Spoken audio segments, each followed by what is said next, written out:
sorte de la trésor chaque mois, c'est de l'argent qui reste sur la table. Donc le premier point, je j'en ai parlé déjà à demi-mot, effectivement, en termes de coût, on va appeler le coût de l'inaction, c'est ce qu'on va appeler le coût financier, OK?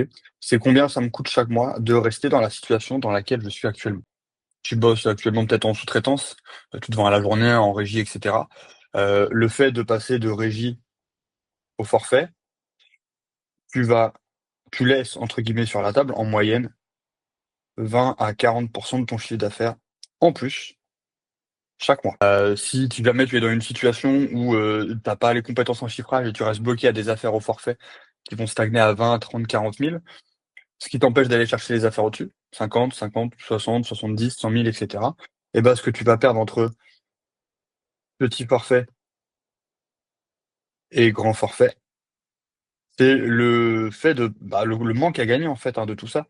Donc si tu as une affaire sur, 2 mois par exemple, ça peut être du, 50 000 € de chiffre d'affaires. Si tu es dans le cas, numéro 1 en régie ici là, si tu fais, je sais pas, on va prendre un compte rond 10 000 € par mois.